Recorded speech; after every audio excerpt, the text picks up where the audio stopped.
everybody, I'm Marcus Lemonis, and I'm going to be talking to you about the frustrations that we all have with service, how the industry works, how to make it better, and how we can all learn together. Okay, so I'm getting tons of emails from people about why it's taking so long to get their unit out. And in some cases, I know we make mistakes. We don't call people back quick enough, or the parts take too long. But for you to be able to not necessarily defend the industry, because this isn't just a company thing, this is an industry thing, can you give people an idea of some of the reasons why it may take longer than it should in their mind, at least as a consumer in my mind? Yeah, absolutely. Some of the things, it's just going to be basically a house on wheels. So just instead of a car, there's going to be fridge, appliances, numerous things in there that could possibly go wrong, or you're going to part out from multiple different sources, so it might take a little longer to get them. Do you think people know that it really is a house on wheels? I don't think they do until they actually get there and see it and walk through. Like if you think about it, right? Just take this unit, all right? This particular unit, if you come underneath here, it essentially starts as nothing more than a chassis, right? Absolutely, yep. Like a flat bed chassis. And ultimately, this box, whether it's on the motorhome or on the tractor, just gets built. Yeah, it's almost like drop down on it, like the house is put onto the vehicle. So walk us through, you've seen that before, so walk us through what that looks like visually. Is it just wood? Is it metal? Is it robots putting it together? No, it's going to be an assembly line at the factory for the manufacturer. So kind of piece by piece, people are going to be putting certain things on what their specialty is, and it slowly makes its way down the assembly line. Is it going in assembly like Henry Ford type assembly line? That I'm not 100% certain, but I don't think there's a conveyor belt. No conveyor belt, but they move it in parts and pieces, right? Yes. So what's the first thing that shows up? The chassis? Yep, just the bare chassis frame. And then what happens after that? And then they're going to start building the support around it and basically the box, which is going to be the house, onto that. So then they put the motorhome onto the frame for you. Okay, so then once that house, once the frame is built, and people can visualize raw piece of land, foundation, which is the same as the chassis, then the frame goes up on the house, which is basically just wood framing. Yep. Then what happens next? They're probably going to run electrical through the walls or wherever they're Same thing switches. here? Absolutely. Okay. Kind of whatever they need to do plumbing wise or fixtures, they put that in, and then they'll kind of put the finishing touches on with cabinets, fascias, countertops. You ever built a house? Parts of it, not from top to bottom. You ever renovated one? Yep. Yeah. And so it's really no different, isn't it? Not really. I mean, certain things and aspects might be a little different, but overall it is very similar. What's different from the RV business compared to the auto business in terms of coming in for service and having things need to be repaired? I think the timeliness of it, usually in the auto industry, you're not going to drop your vehicle off. You're going to go there for the work that day. As in here, you're going to drop it off for the service to get it taken care of. And then parts might not be as easily accessible as the auto industry.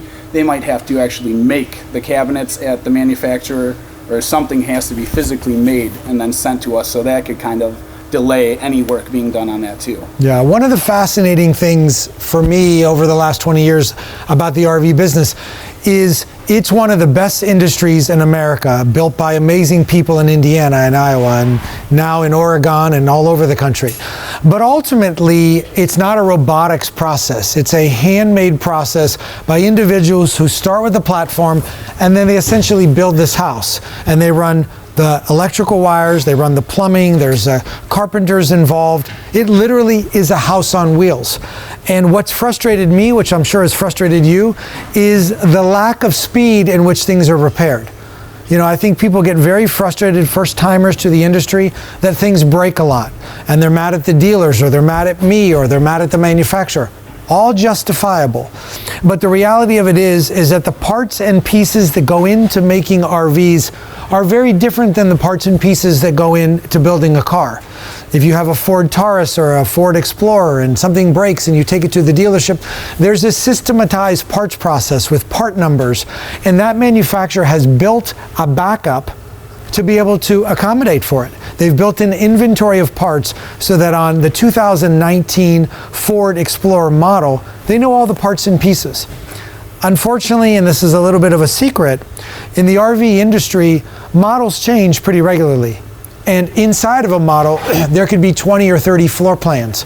And inside of that model year, on a specific floor plan in the middle of the year, once in a while things could even change. They find out that there's a problem. So there isn't a what would you call it? A repetitive way of thinking about it. No, the technology is ever evolving in these motorhomes. So from one year to another, it could be something absolutely new. They're having touchpads in some of the bigger Class A motorhomes now instead of just the push button. So you can see that from year to year, things do change, and it couldn't be the same from maybe half-year difference off the production line. I think the thing that all of us as RV industry folks have to recognize is that as the consumer, it is paramount to all of us, whether we're dealers or manufacturers, that you get your unit the way it should be, which is right from the beginning. And that, yes, things happen. We as an industry have to work together to speed up that process. We as an industry have to work together to be better at communicating with the customer and installing technology that actually allows us to communicate with you the way you want to be communicated to. Finish it when we say we're going to finish it. Repair what we say we're going to repair.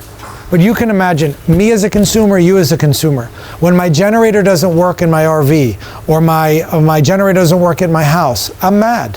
When my radio doesn't work in my car, I'm mad.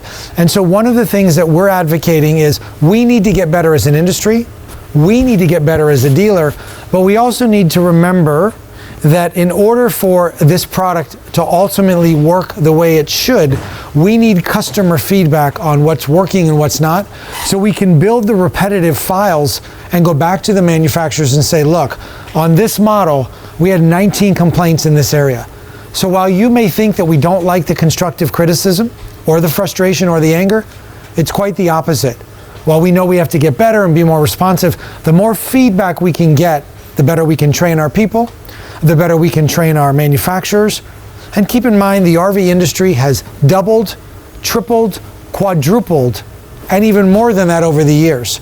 And the ability to find spectacular talent like this gentleman here to be able to repair units and take care of customers, it's hard.